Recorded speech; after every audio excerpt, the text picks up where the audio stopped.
பாமகவில் தந்தை மகனுக்கு இடையே மோதல் தற்போது வரை முடிவுக்கு வரவில்லை. இந்த நிலையில் சட்டமன்ற தொகுதி வாரியாக உரிமை மீட்பு நடைபயணம் செல்ல அன்புமணி ராமதாஸ் திட்டமிட்டுள்ளதாக தகவல் வெளியாகியுள்ளது.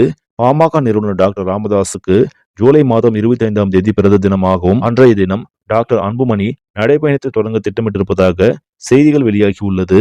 முதல் கட்டமாக வட மாவட்டங்களில் தொகுதி வாரியாக அவர் நடைபயணம் செய்ய இருப்பதாக கூறப்படுகிறது. அந்த நடைபயணத்தின் பொழுது ஒவ்வொரு தொகுதியிலும் மாவட்ட நிர்வாகிகள் மற்றும் முக்கிய பிரமுகர்களை அவர் சந்தித்து பேச இருப்பதாக தெரிய வந்துள்ளது. அன்புமணி ராமதாஸ் இடையே நடக்கும் மோதலில் ராமதாஸ் அவர்கள், நான் ஒவ்வொரு ஊராக நடந்து சென்று இந்த கட்சியை உண்டாக்கினேன் என்று பேசியிருந்தார். அதற்கு பதிலடி தரும் விதமாக அன்புமணியும் தற்போது ஒவ்வொரு ஊராக சென்று கட்சியை பலப்படுத்திவிட்டு முழுமையாக கட்சியை கைப்பற்ற வேண்டும் என்ற வேகத்தில் உள்ளார். இவர்கள் இருவருக்கும் நடக்கும் சண்டை தேர்தலுக்குள்ளாக முடிவுக்கு வருமா என்பதே பாமக தொண்டர்களின் எண்ணமாக இருக்கிறது. சரி நம்பளே இந்த செய்தி உங்களுக்கு பிடிச்சிருந்தா லைக் பண்ணுங்க, ஷேர் பண்ணுங்க, மறக்காம இந்த சேனலை சப்ஸ்கிரைப் பண்ணுங்க. நன்றி.